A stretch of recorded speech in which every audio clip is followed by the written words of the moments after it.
did magic that would require calculations in his head without even channeling it. And he also manages to change the type of magic without dispelling it first. Eugene thinks it's not that bad for his first try, and he asks Hera if she can summon a monster so that he can test the strength of his spells. Hera thinks for a minute and says that a golem should be fine, and so she summons a golem made out of cabrium. It won't defend itself, but its exterior is quite tough, enough to act as a natural defense mechanism. Eugene finds this target great, and he shoots the golem with his magic missile. Later, Roberitan comes to look at the scene and asks if Eugene really used the white flame method to make a circle using magic. Hera confirms it, and there were no impurities in the mana. Disregarding the magic type, his offensive strength is above the level of a third circle mage. Robertian thinks that this sort of talent is amazing, as using martial art methods for mana isn't just impressive, but also quite scary. Eugene is a white flame method 3-star, so would he be wrong for thinking that the 3-star he has is equivalent to a magic third circle? He sits down and asks Hera if Eugene is out now. She confirms this, noting that he left early in the morning as he had some things to attend to. He also asks if it would be unwise to write an essay recommendation letter for Eugene. She notes that the only people who can enter that royal library are aristocrats, high-ranking mages, and royalty. Robertian says that Eugene is qualified enough, as he has mastered the introductory texts within a month, and used the circle as his core to use magic. And with that, he managed to piece together a whole through a cabrium golem. So he will write a recommendation letter, as such talent like his shouldn't be wasted on ifs and whys. Hera says that other mages will surely complain about this. Robertian notes that if they were too, it just means they are jealous and failed to see the truth behind his talent. He also asks what plans Eugene has, as he probably doesn't know anyone in Arath. She notes that he went to meet a friend, which Robertian finds quite strange. In the Murdain Square, Eugene stares at a statue of Senya, and thinks that she did in fact smile that way when she achieved something that had to do with magic. Suddenly Gargus appears and asks if it's really him. Eugene is quite shocked at his appearance and wonders if it's really possible to have such a beard at the age of 18. Gargus offers him a handshake and notes that he grew quite a lot, but not as much as him. Eugene says that he just grew too much and they shake hands. Gargus notes that he can tell just by holding his hand that he's trained his body for the last 4 years at least. But it's clearly not enough, so he should use his family's secret muscle growth potion, as he already brought it for him. Eugene immediately rejects it, but he still tries to give it to him, as his father lost so much weight because of their methods and this potion. He knows, right? Eugene just demands he stop trying to send that weird potion to him through his father, and asks why he wanted to meet, as he presumes he didn't just come all this way to give him the potion. Gargus asks if he knows anything about Bolero Alley, and Eugene says that he knows a bit, thinking that is the place Iode visits to have his little fun. Gargus notes that he heard a great rumor that a giant's testicles are up for auction there. Eugene can't believe what he just heard, and Gargus, unfortunately, repeats himself. Eugene asks why he would ever want those things, and Gargus says that a giant's gems have great value among mages, so he wants to take them and make a custom muscle growth potion from them by giving them to a famous alchemist in Aeroth. They should go to the auction together as he brought a ton of cash, but even that might not be enough. Eugene asks in what world he would just lend him money, and that's when Gargus lands straight on his knees and begs. Eugene urges him to stop, as he already attracts way too much attention with his big body, so he will just lend him some money. Gargus thanks him and swears that he will pay it back with interest if needed. He also heard that there would be many high-value items at the auction other than the giant's gems. Eugene just scoffs, and Gargus wonders why he's not interested. But he does have Wyniad, so he wouldn't care for other weapons. He notes that he's just interested in the street itself, and thinks that he saw Iode in the tower a few days ago, and he was showing clear withdrawal from the succubus. This coming full moon, Iode will definitely be there. Later, Robertian summons him as soon as he enters the magic tower, but he finds this perfect timing since he also wanted to ask something about Iode. He arrives, and Robertian urges him to take a seat and make himself comfortable. He does so, and he asks why he called for him. Robertian hands him a letter using magic, and Eugene is extremely surprised to find that this is a letter of recommendation for Acreon. The Royal Library of Acreon was famous even 300 years ago because Aeroth's pride, the essence of magic, was kept there. However, many of the magic texts that are kept in the magic towers can't even compare to the quality of those in Acreon. He thinks that he must be humble, and says that at the moment, this may be too much for him. Roberiton notes that he actually thinks that now is the perfect opportunity for him. He hasn't even gone that deep into magic yet, so he has endless possibilities. Even if he can't comprehend the texts in Acreon currently, just reading them will help broaden his knowledge. And someday, that knowledge will turn him into an amazing mage. Eugene thinks that Acreon contains ancient magic from the mythical age as well as the philosopher's text, deemed the best of its time. He asks if Senya's texts are also kept there, and Robertian confirms it, but the red magic tower and the green magic tower both keep Senya's texts. The 3 original copies of the series of texts called Witchcraft, in which she wrote down all of her magic essence in her last years, are kept in Acreon. The text, Witchcraft, is considered the best set of magic texts in Aroth's history, so naturally there are no copies of it. Only the first volume was ever publicized, but even that should be good enough to broaden his knowledge in such a way that he won't need other texts. When he first read the first volume of Witchcraft, the stuff he learned from it made him feel like he was still a child. Of course, this recommendation letter isn't a guarantee that he will gain entry into Acreon, but he wanted to hear his thoughts first. Would he be all right with him writing him a letter? Eugene thinks that it's very all right, but in reality, he sheepishly accepts it and acts like he doesn't want to create any issues. Robertian notes that he shouldn't worry about stuff like that, as this much shouldn't be a problem for him. Eugene thinks that this man is willingly writing him a letter, so it shouldn't change his mind if he says something that might upset him, right? He hopes that a Tower Master won't be that petty, and finds the courage to ask. He notes that he wants to inquire about something involving his brother, Iode. It's something that he heard when he first arrived here. That his brother is not focusing on his studies but indulging in pleasure with all kinds of succubi in the red light district. Roberiton reacts in a certain way, making Eugene think that he surely knows something. He says that he isn't sure how to tell him about this, but it's true, and he has given him many warnings already, but he hasn't been able to stop these activities. Many men have died in the past because their spirits were sucked out by the succubi, but when Helmut opened up to the public, the attitudes of the Demon King and the demons changed completely. The succubi included, as they still suck out the spirit from people but don't kill like they used to. The Night Witch, Queen Helmut, forbids it. Eugene notes that this doesn't mean what his brother is doing is acceptable. Roberiton knows that what he says is true, but he should try to be somewhat understanding of him. Eugene asks what he's talking about, and Robertian notes that Iode left the family residence for Aroth 4 years ago, and he came here with many expectations and high hopes, but his talent wasn't enough, so his hopes were crushed. He's experienced many failures. The mages tried their best to teach him, but it was a fruitless endeavor. Iode also had a ton of pressure on him due to his high status, and that only grew the more time passed. At first he thought it would be okay for him to loosen up a little, and he gave him plenty of warning not to overdo it.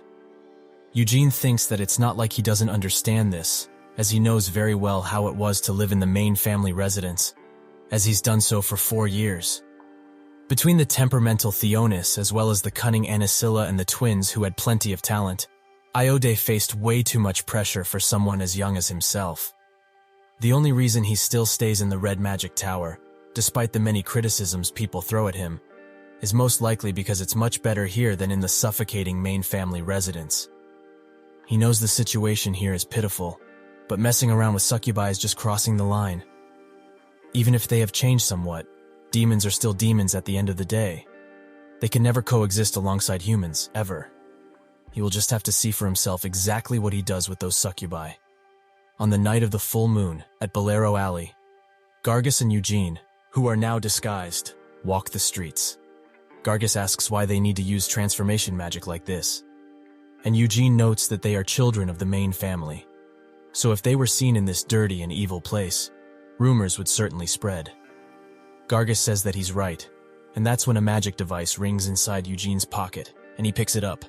The guide asks if he's in, and Eugene asks how he knew. The guide notes that this device only connects within the Bolero Alley area, and now he will send him a signal when he spots Iode. Eugene asks if he can even find him, as he will probably use transformation magic as well, right? The guide notes that he does no such thing, as it said he always wears the same robe, so it should be very easy to spot him, even from a distance. Eugene is a little angry that he's exposing himself so openly, and thinks that if he were his son, he would beat the snot out of him to fix his behavior.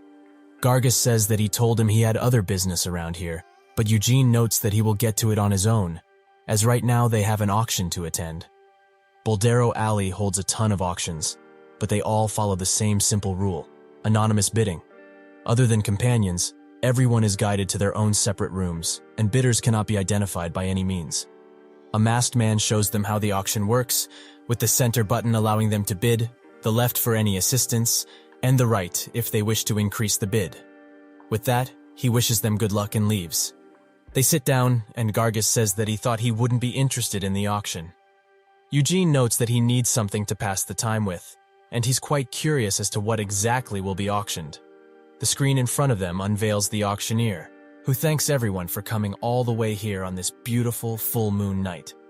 Their auction usually deals with magical materials, and they resource the best, especially if those magical materials come from Helmut.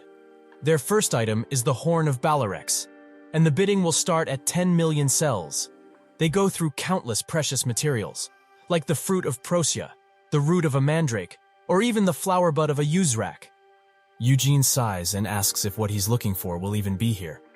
Gargus confirms this, as he has it on good authority that the item he wishes for will be here. The next item is a metal that hasn't been identified just yet, and it's quite bothersome as it's just sitting in their storage. Perhaps among those who are participating today, a few may be able to value this metal.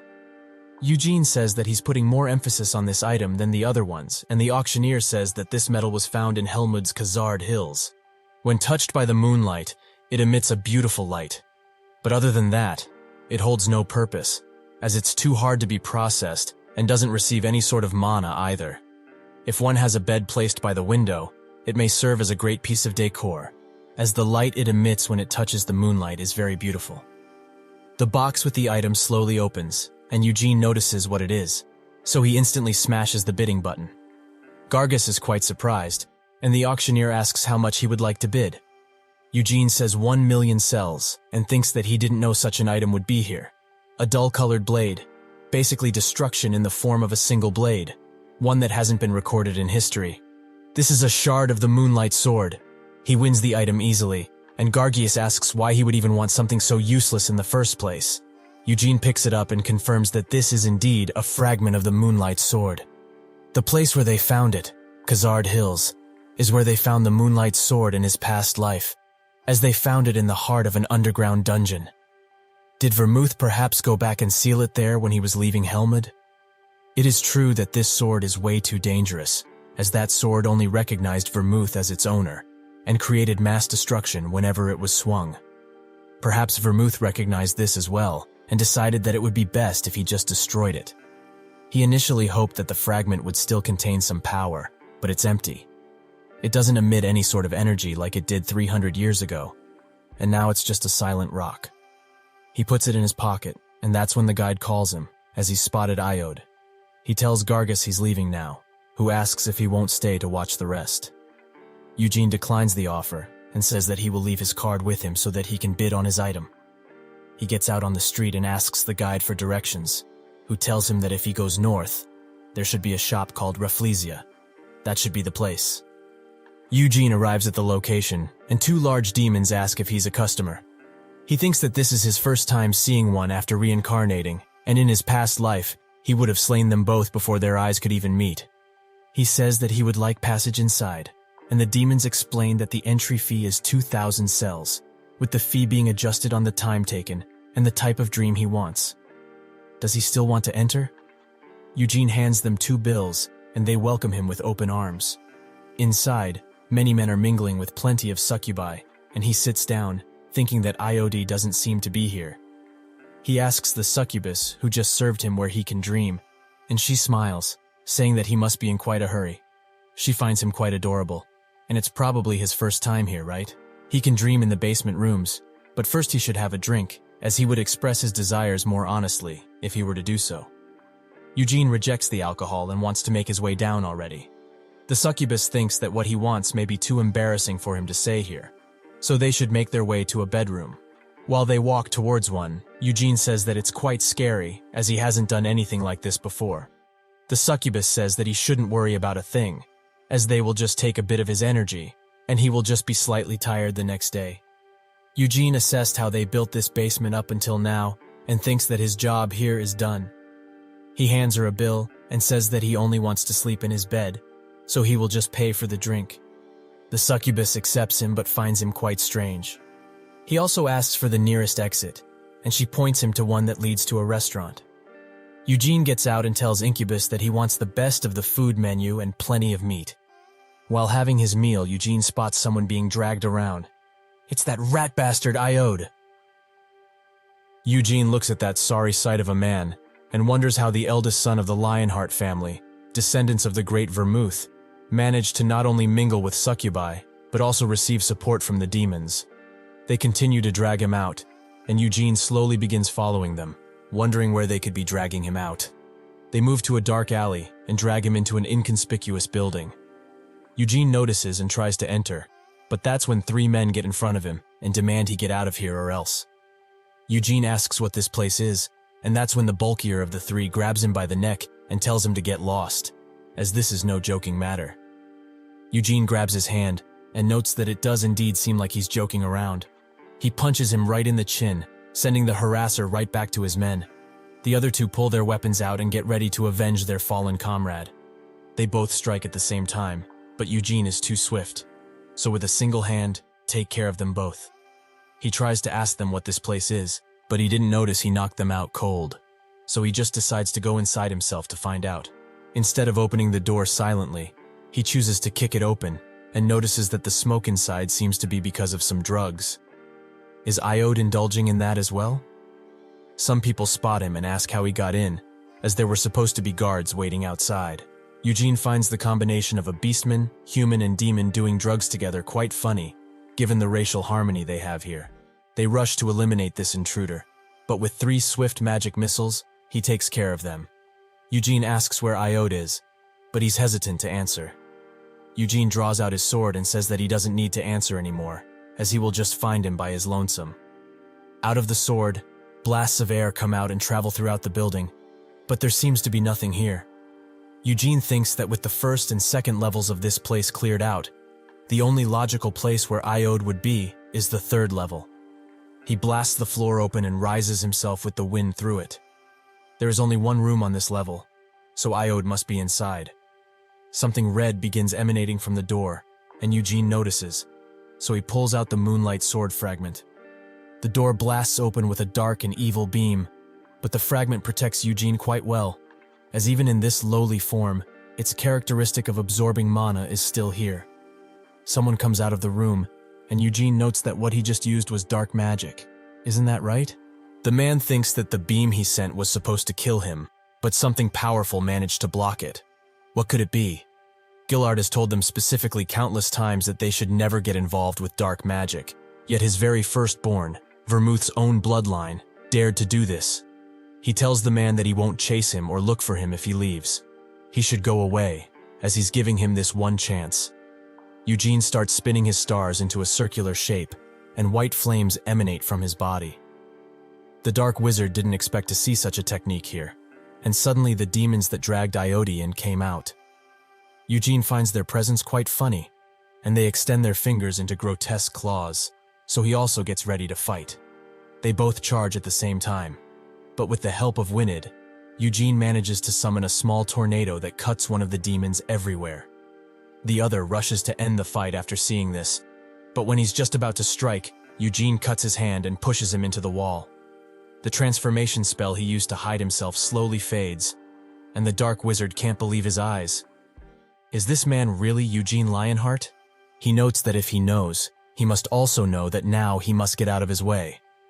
The Dark Wizard tries to stop him to explain the situation, but sees that this man is too stubborn to listen, so he tries to attack him with a dark blast, which is redirected quite easily. Eugene charges in, and the Dark Wizard can only wonder how this man managed to block that attack so easily. The sword stops at his neck, and Eugene demands he stay still, as he will kill him if he tries anything. He goes inside while sheathing his sword and spots Iode standing in what seems to be a ritual circle. Eugene spots the goblet, thinking that it must be used for ritual, and asks what's inside of it. The dark wizard says that it's a unicorn heart, with Eugene finding this quite surprising, as they have such strong mana and divine power that they are often called divine water. They are also very valuable, especially for sacrifice. He asks what they are trying to make a contract with. The damned demon king? The dark wizard notes that he wouldn't dare even try and notes that it was for Helmut's Baron Ulfer. Eugene demands to know who that is, and the dark wizard says that it's the Duchess Noir Jabella's incubus subordinate. Eugene knows about her, as she was alive even 300 years ago. Currently, Helmut is ruled through destruction and carceration, and this foul demon is no match for a demon king, but she is the Night Witch Queen, so the title of Duchess suits her. So, is Iode really trying to make a contract with one of her subordinates? A mere incubus? He's even sacrificing a valuable unicorn heart, and is also drugged and drunk out of his mind. Is all of this correct? The dark wizard falls to his knees instantly and says that all of this was under Iode's direct command. The large sum of money was also given by him, so he couldn't just ignore his request, or rather, order. Eugene says that he must have been so overjoyed to not be able to, right? The eldest of the Lionheart family was giving him money, and also asking him to make a contract with his master. If this contract came to fruition, he would have received a lot of power from that Ulfer bastard, and perhaps Noir Scamp might have made a contract with him too, right? It was because of his endless greed that he wanted to do this, so he should stop blaming others and be obedient if he doesn't want to suffer an unfortunate fate. The dark wizard trembles and sweats profusely, while Eugene looks at the sorry excuse of a Lionheart. He can't control himself any longer, so he wakes him up by slapping him so hard that he recoils on the bed. Iode wakes up with a scared expression, and Eugene asks if he has finally come to his senses. Iode asks what he's doing here with a lowly voice, and Eugene notes that he simply followed him. He heard that he was having a hard time, and that his situation was dire, so he tried to understand him, as everyone needs breaks now and again. However, messing with dark magic is simply taking it too far. As one of the direct descendants of the Vermouth bloodline, he dares try to form contracts with lowly demons and with an incubus. Iode says that it's not something he could really control, and Eugene headbutts him out of anger. What does he mean by not being able to control it, huh? Does he even know what happens when you contract with a demon? His very soul would have become the demon's plaything. If it told him to die, he would. And if it told him to kill, he would. Does he really not think of his family? If he became a dark mage, the entire Lionheart bloodline would be shamed.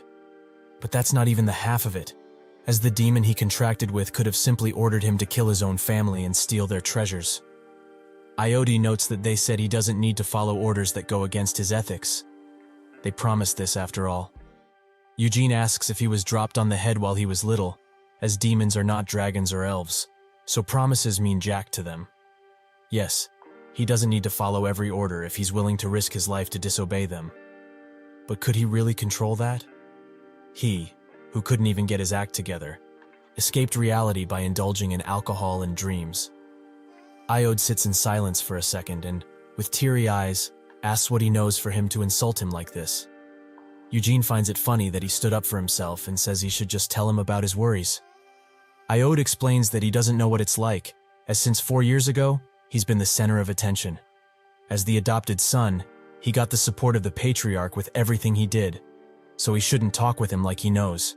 Eugene notes that he must think that he was discriminated against, but actually, they got the same amount of support. He inherited the White Flame method, and also had the opportunity to become the Magic Tower Master's direct disciple, right? Iode tries to say something, but Eugene continues talking. Doesn't he get it by now? The reason he's better in every way isn't because the patriarch favored one over another, but because he was just born better. Iode notes that talent is something that he can't just get, and Eugene says that it's not only talent but hard work as well. Seal and Cayenne are also working extremely hard at the main house, while he's indulging in every possible way here in Aroth. Does he really think he will achieve the title of Patriarch just by earning a reputation at the Dark Magic Tower? Iode says that he never wanted to become Patriarch, and he's going to become a Dark Mage in Helmut. In that place of freedom, his worth will finally be recognized. Eugene punches him so hard that it sends him flying and demands he repeat what he just said. A Lionheart, Vermouth's direct descendant, recognized by demons in Helmut. Does he really want people to recognize him over his own family? Does he think that's worth anything? He must be misunderstanding something here. Besides being the first son of Lionheart, he holds absolutely no value. He's been given countless things others would kill for, and he dares to feel bad for himself. He has had enough of this facade, so he will have to talk with Roberian about it. He arrives with some guards, who take the Dark Wizard away. Roberian looks at Iode with disgust and pity. Iode tries his best to defend himself, noting that he didn't do it, and that he didn't get into dark magic. Roberian says that he tried, and on this day, he has shamed the Lionheart name. He has also insulted Lord Gillard, who entrusted him to the Red Magic Tower, and the mages from it, with him included. Iode says that he didn't mean for any of this, but Roberian demands he stop making lousy excuses, or he will have to face punishment. He should actually stop talking and direct the trash excuses that are coming out of his mouth at Gillard and Theonis, who sent him here out of the goodness of their hearts. Iode's whole world crashed down on him, and out of this, he has no means to escape. After midnight on that day, Roberian called Gillard and Theonis to Aroth, as well as one additional person. Balzac Ludbeth, the Dark Magic Tower Master. Eugene, who is also there, thinks that this man held his position for decades and is one of the 3 legendary dark mages who actually managed to sign a contract with the Demon King of Incarceration. Such a man is truly dangerous. Theonis asks how this man even dares to face them, and Roberian calms her down, as he's not related to this incident. She screams that she knows he tried to introduce Iode to dark magic before, but now he is just not involved.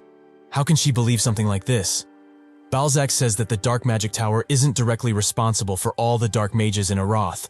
The dark mage responsible for this very unfortunate incident was Gevid, and he's not with the Dark Magic Tower, but with the Mages Guild. Theonis still tries to confront him, but Gillard shuts her up and notes that if the Dark Magic Tower really isn't involved, why is their master here? Balzac says that they must take at least some form of responsibility. A few centuries ago, even trying to learn about dark magic would get you executed on the spot.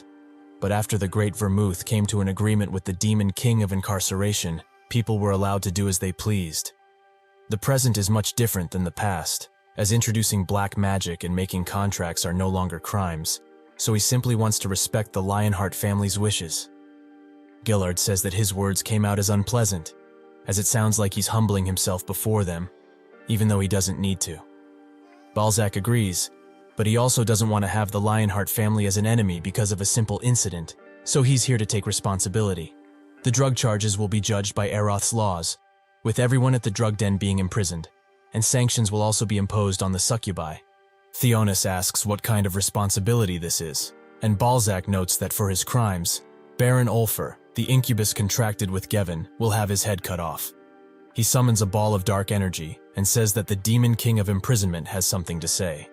Eugene's eyes widen at this information, and Balzac applies some runes all around him.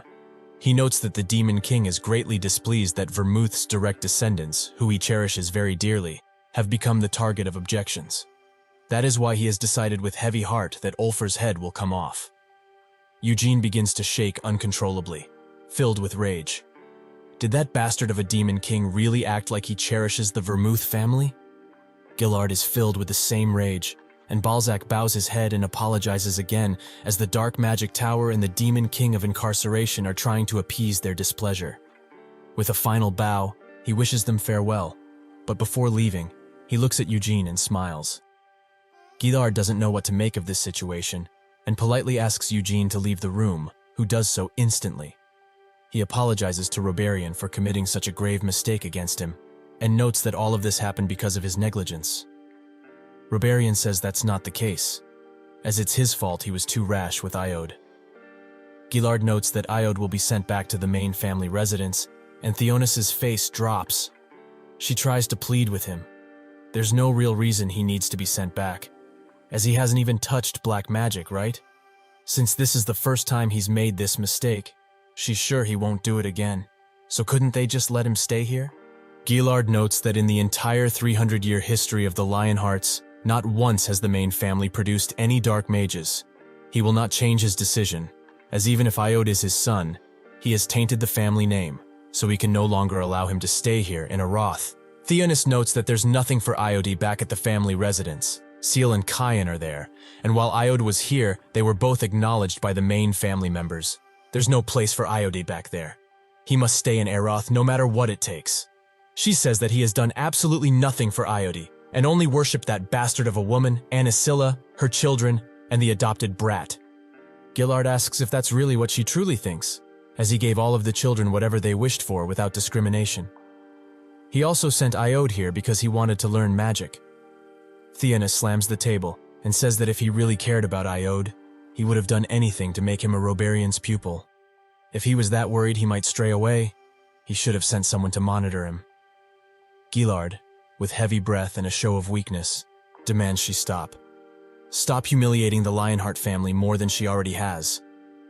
Theonis, however, doesn't stop, as she finds her attitude quite righteous, and if he truly wishes for Iode to be sent somewhere else, she will take him back to her parents' place. She won't allow him to stay at the main family residence, and he will learn magic at his parents' place without being suppressed. Gillard notes that if that's what she and Iode want, then they can do as they please. While walking away, Eugene is confronted by Balzac, who wishes to speak with him for just a moment. They weren't able to have a real conversation because of the incident and would like to speak with him. Eugene says that he doesn't want to have a conversation with someone such as him, and Balzac notices that he doesn't quite like him. Is that right? Eugene notes that this hatred isn't just for him, but rather for all dark mages and their magics. Balzac says that he understands, as it's been 300 years since the Peace Pact, but people's attitudes towards it aren't that great. It's quite upsetting, given he's also a dark mage, and it's a bit embarrassing for him to say this, but he hasn't done anything bad, so he can hate dark magic, but why hate him?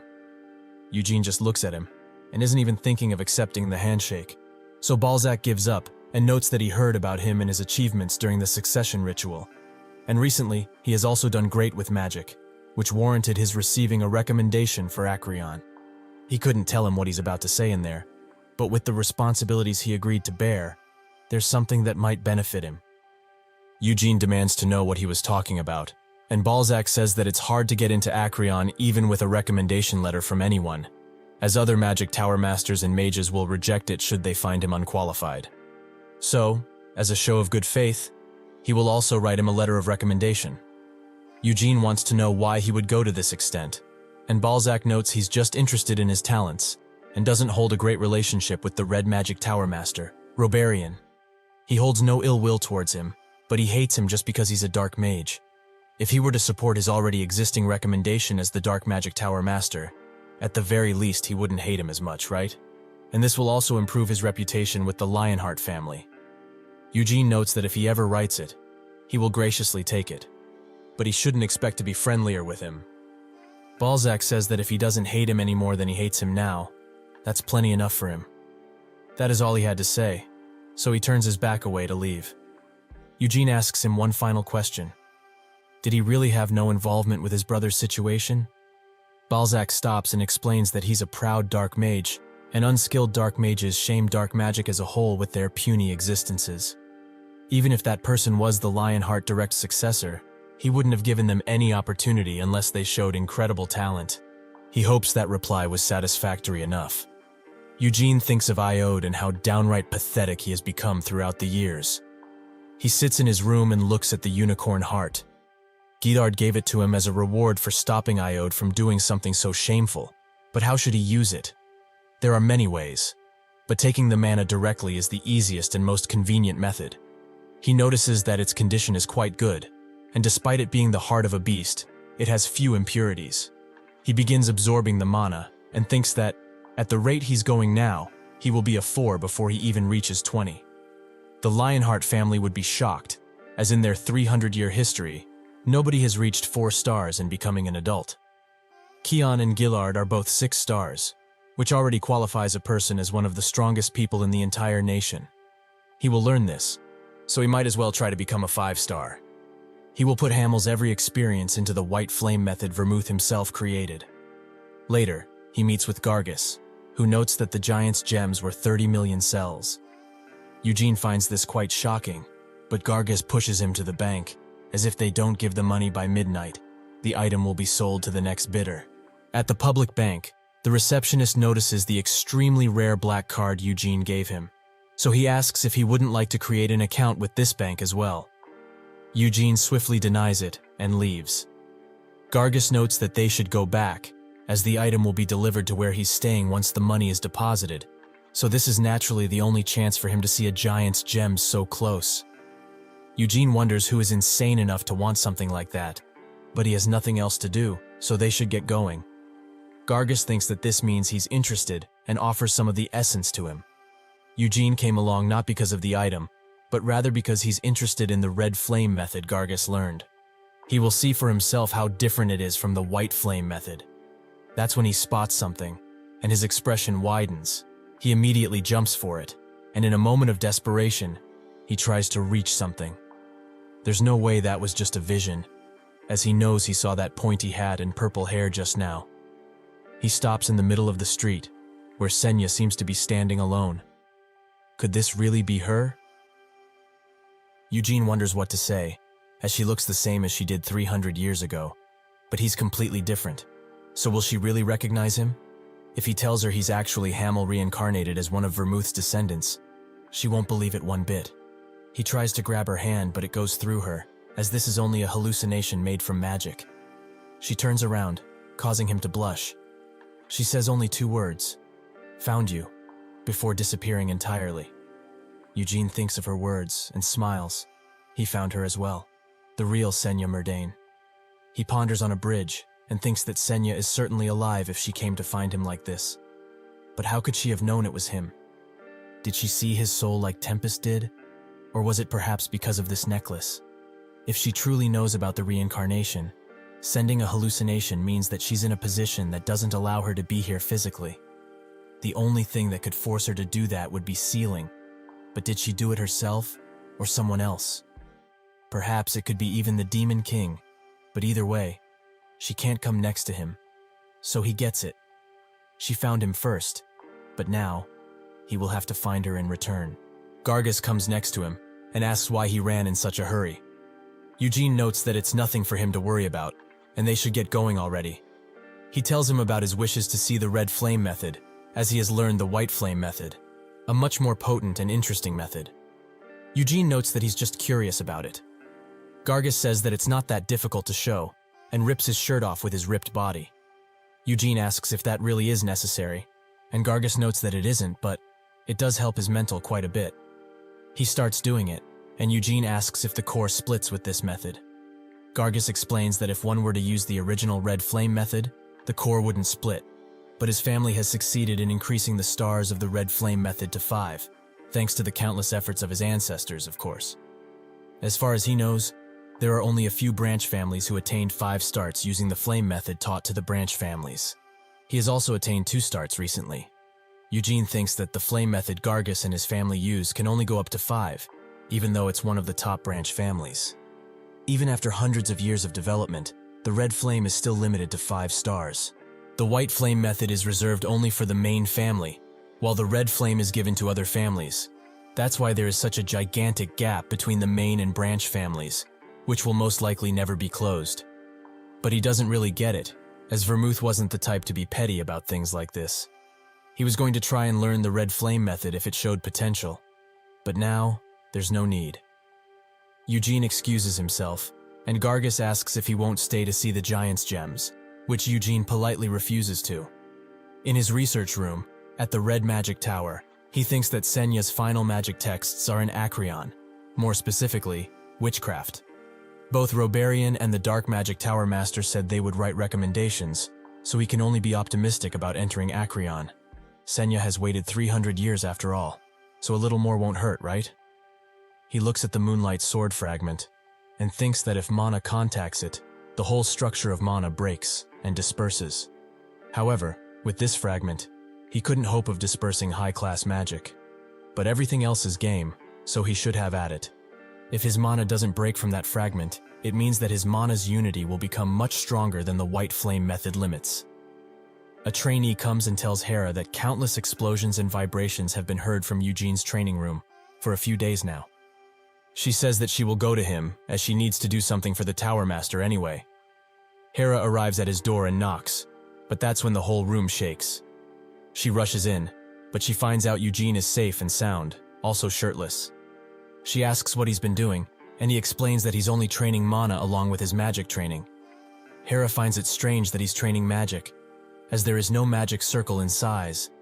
And what about that fragment, as the door is broken and the walls are cracked, but it stands firm?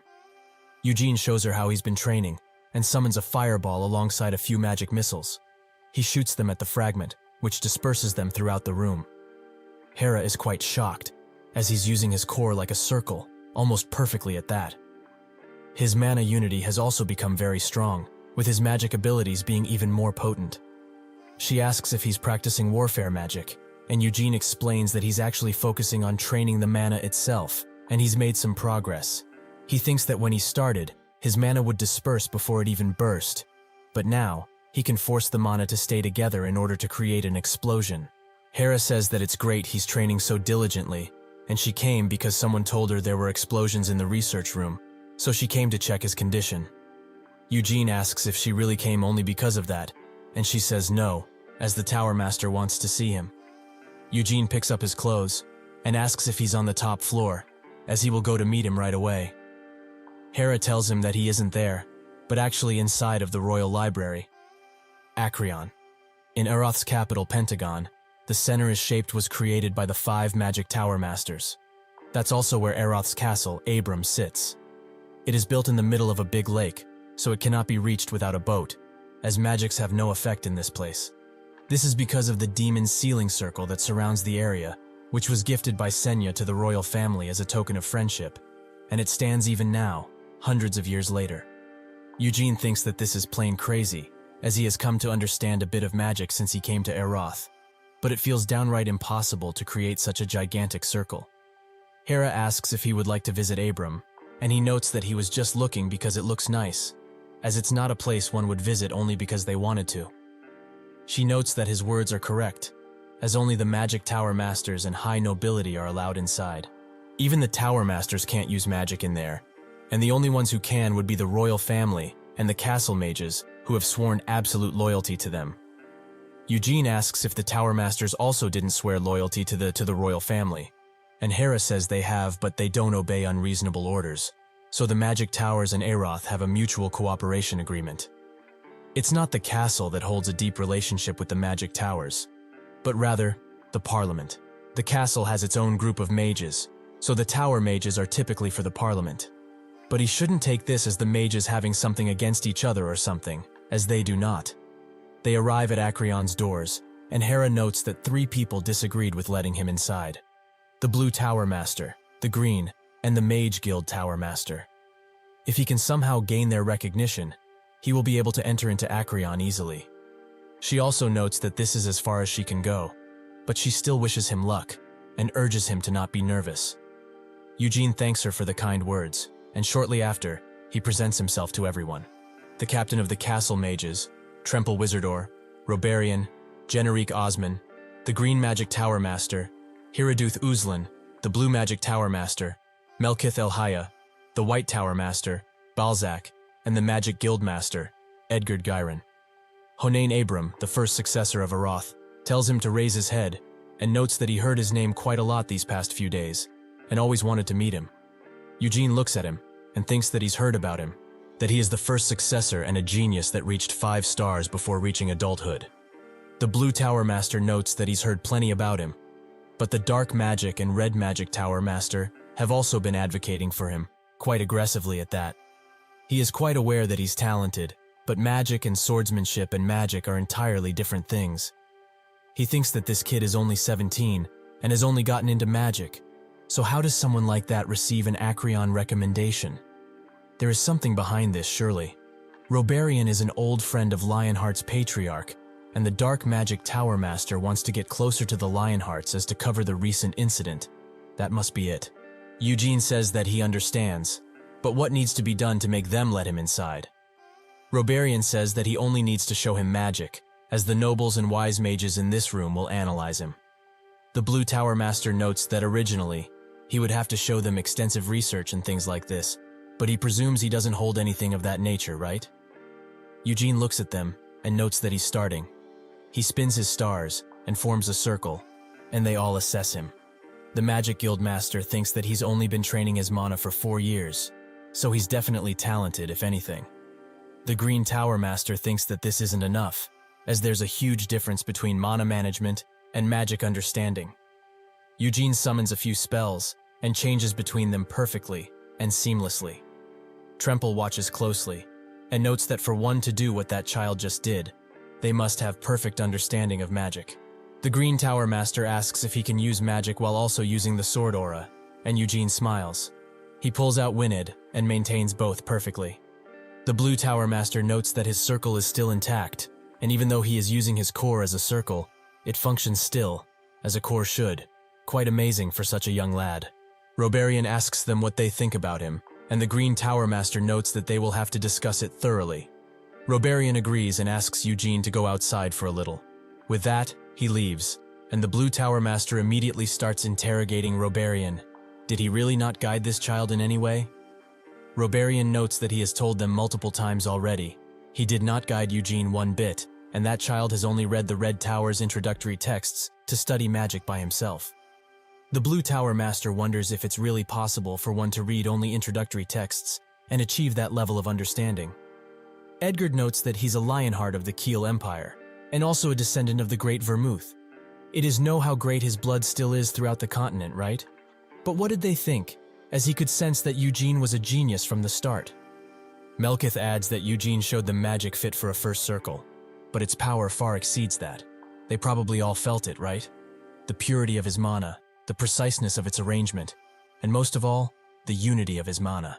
They will have to check, of course, but she doesn't think even a fourth circle would be able to deactivate his magic. The Magic Guild Master says that still, he's too young. He might be a genius, but they shouldn't hurry, as he's still growing. Also, considering Acreon's prestige, having Roberian teach him for a few good years until he's fit for Acreon wouldn't be that bad of an idea. Tremple says it's best if they think of this as an investment. He's 17, talented, and a Lionheart to boot. He's quite young, and his skills aren't mastered yet, so he holds limitless potential. That much is undeniable. They are already on friendly terms with his family, but they can also do Eugene a favor as an individual, and invest in him and his future.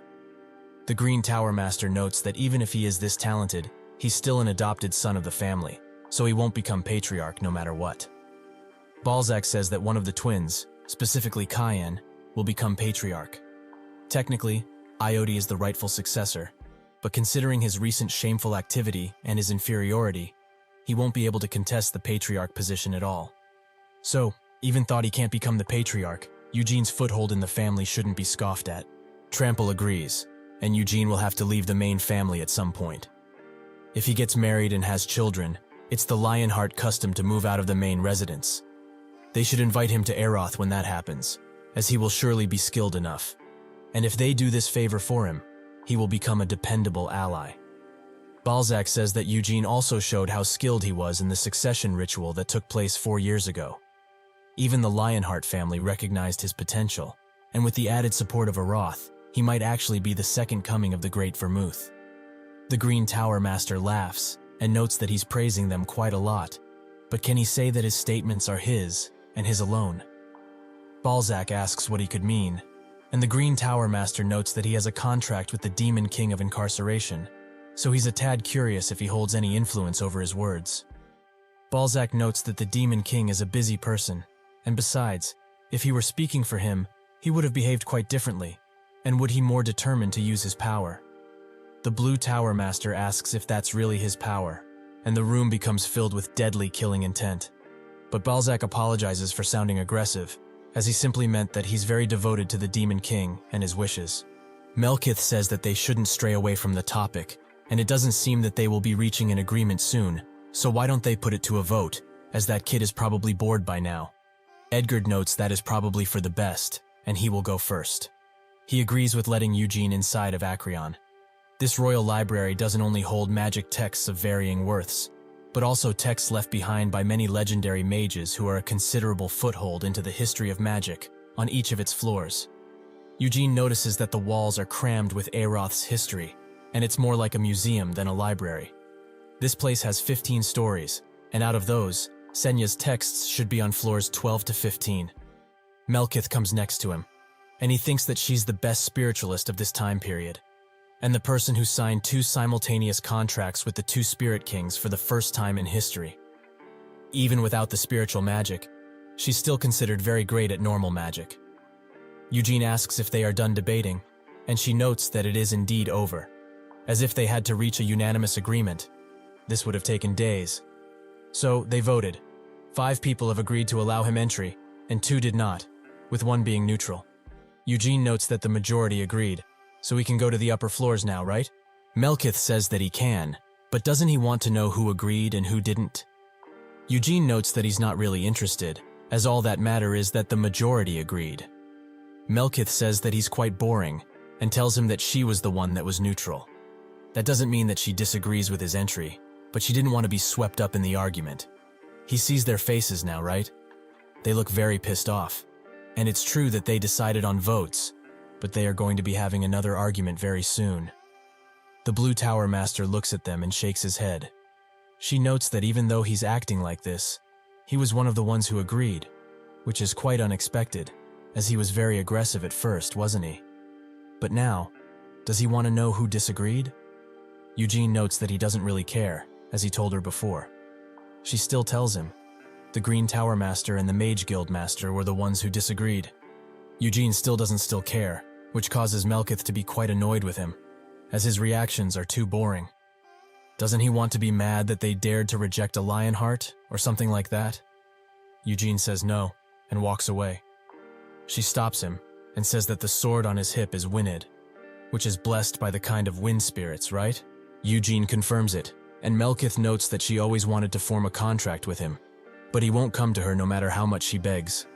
She tried really hard, and even called upon the King of Thunder Spirits and the King of Earth Spirits as well, but the King of Wind Spirits won't even think of signing a contract with her. She even sent a letter to the Lionheart residents, but apparently, they are too pompous to lend family treasures. She was treated like a thief, but the only thing she wants to do is sign a contract. Eugene says that he can't lend her the sword, not matter what she tells him, as technically, it's not his, and he's just borrowing it with the Patriarch's permission. Melkith says that it's fine, as she won't tell anyone, and she only needs to lend it to him for just a bit. It won't take long, and he can watch if he wants. Eugene thinks that the King of Wind Spirits, Tempest, is quite the annoying bastard, as he has tried to summon him again this past 4 years, with no luck. It's probably because he doesn't have enough mana now, but if it's her, the only spiritualist who signed a contract with 2 spirit kings at once, it might be possible. However, there's no need for him to accept her offer, no matter how good it is, as if he lets her desperation build over time, she will be willing to give more. He asks where he can get his entry card, and she guides him. He eventually gets one, and thinks that it's quite simple, and ID with his seal. Melkith notes that the familiar spirits in here were left by the great mages who left their marks on Acreon throughout its history. The Mage King, who established Aeroth, the battle mage who is called the Father of Battle Magic, and Senya, all of their familiar spirits are in here. Eugene says nothing, and she notes that his reaction is quite boring, as she thought he was very interested in Senya. Didn't he look for her floors earlier? She also knows that on the first day he arrived here, he toured her mansion, and last time, he met a friend from an indirect branch at Merdane Square. Eugene asks how she knows so much, and Melkith says that he's probably not aware, but he's very famous around these parts. Eugene notes that he's sure he is, and Melkith say that being kind of a bastard. So, is he going to lend her Wynid now? He declines. She guides him to the elevator and teaches him how to use it. She notes that if he's going to the 12th floor, he must really like Senya. Eugene says that he in fact does not, but she's not going to wait here for him, right? Melkith says that she doesn't have that much time to spare, as she wanted to come with. But then he might be embarrassed. The shock he will receive when he discovers part of the truth will leave a lasting impression on him. Maybe he should take a diaper with him, as he might have an accident. Eugene has had enough of this strange woman and smashes the elevator button. The elevator slowly makes its way to the 12th floor, where what seems to be a small Senya welcomes him to Senya's hall. Eugene is quite puzzled, to say the least. Eugene asks if this really is Senya he's speaking with, but she denies this, as she's her familiar spirit, tasked with managing her hall. Eugene remembers that Melkith said that Acreon holds Senya's familiar spirit inside, so this must be her. He also asks how she knows his name, as he hasn't told her yet. She explains that C registered his name into Acreon, and not just her, but all familiar spirits are connected to Acreon and its magical system. Eugene asks what she would like to be called, and she says that Senya used to call her Mare.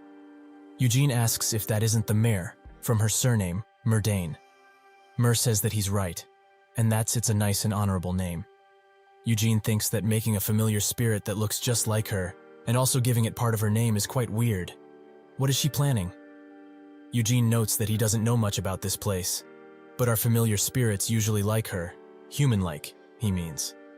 Mare explains that the other familiar spirits don't look like her, but she's quite special, as her creator, the wise Senya, made her with her personality at the base.